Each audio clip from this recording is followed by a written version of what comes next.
Okay, this is gonna sound a little weird, but what I'm holding here is, well, it's a piece of me. Or it used to be anyway. These are just some trimmings from my beard. And I know it's strange, but trust me, this little pile of hair opens up a huge, profound philosophical puzzle. So let me ask you this, for real. If I gave this to you, would you own a piece of me? Or would you just have a bunch of dead keratin that happens to be arranged hair-wise? It's not just some weird thought experiment, right? This question is actually a doorway into one of the oldest puzzles there is. Who or what are we, really? And to even begin to unpack it, we've got to talk about an old boat. All right, so to figure out this whole piece of me thing, we're going to dive into a super famous thought experiment about, you guessed it, an old boat. You've probably heard of it, the Ship of Theseus. So, here's the deal. Picture the famous hero Theseus and his ship. It's old, it's been through a lot, and over the years the wooden planks start to rot. So you replace one, then another, and another. You do this for years until eventually not a single one of the original planks is left. Every single piece has been swapped out. So here's the big question.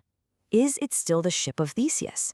I mean, for real, philosophers have been tearing their hair out over this one for centuries. Okay, so why are we talking about old boats? Well, because this isn't just some dusty old problem for ancient ships. It's a problem for you, right now, because your body, it's doing the exact same thing. You, my friend, are a biological Ship of Theseus. Think about it. You're shedding skin cells all the time, breathing out atoms. Your body is constantly replacing old cells with new ones. And get this, almost all of the molecules that made you 10 years ago are gone. They've been completely replaced by new stuff. So, if all your original planks have been swapped out, are you even the same person? Who are you? Okay, to even try to answer that, we have to get kind of weird. We need to question the most basic thing we assume every day, that ordinary objects, even ourselves, are, real. And this is where a really fascinating field of philosophy comes into play.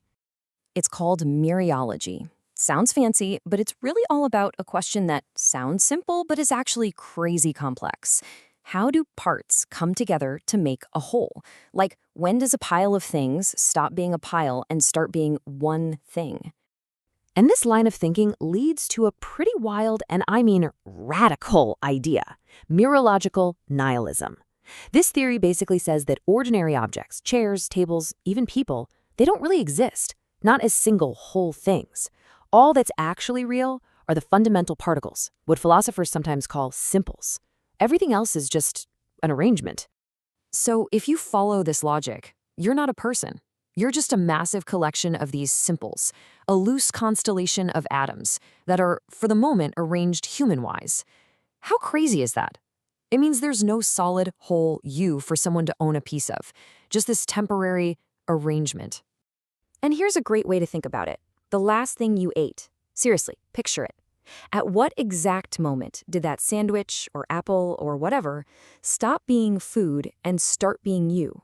When it hit your stomach? When the nutrients entered your bloodstream? When an atom from it became part of a new cell? See? There's no clear line. The universe doesn't have a neat little seam separating you from not you. We just kind of make up where that line is. Okay, so if we're not really a single thing, then what in the world are we? And that question right there leads us to a totally new and honestly a much more profound way of thinking about the self. The philosopher Alan Watts had this amazing way of putting it. He said we should stop thinking of ourselves as nouns, as static things. Instead, we should think of ourselves as verbs. He said the universe doesn't just contain people, the universe peoples. It's an action, a process. So let's break that down. Are you a thing, just a collection of atoms, or are you a process, a continuous event, kind of like a wave in the ocean, right? The wave isn't a thing, it's not the water itself, it's a pattern, a disturbance that travels through the water. The water molecules just bob up and down, but the wave, the pattern, moves across the ocean. You are that wave. What this really means is you're not some little pilot, some consciousness being hosted in your body. You're a process that's being hosted by matter. You're a pattern. You're not a noun, you're a verb. You are the continuous, ongoing act of youing. But okay, what happens when that process, when the act of youing, stops? Well, Here's the coolest part. It turns out that even as a temporary pattern, you leave a permanent mark on the entire universe. You leave behind ghosts. And there are basically three kinds of these ghosts. You've got your nominal ghost. That's your name, living on in documents and people's memories. Then there's your figural ghost, your face, your image in photos and videos.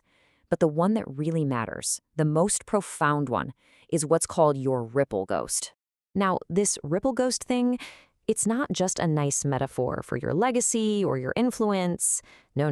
It is the actual physical domino effect that your existence has on the fabric of the universe. Every single thing you have ever done has kicked off a chain reaction of events that will literally never stop.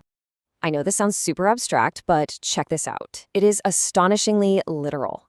Right now, as you're sitting there, the tiny, tiny gravitational pull from your body is affecting the planet Saturn. I'm serious.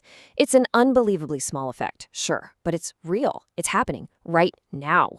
And what that means is that millions of years from now, long after you're gone, the way Saturn's rings move, the path of some distant comet, the arrangement of matter all across the universe will be forever different, specifically because you existed, because you were here.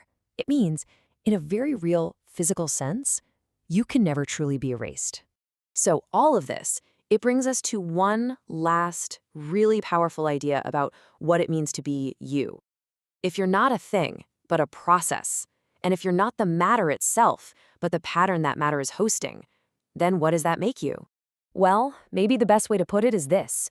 We get it backwards. We think we're the thing being seen, but maybe we are the seeing. You aren't the object that's having an experience. You are the experience. You're the universe's way of looking at itself. And that leaves us with just one final question to think about. If you're not a static thing, but this continuous act of seeing and experiencing, if you're this ongoing ripple in the fabric of the universe, well, that means the power is all yours. So what will you choose to see?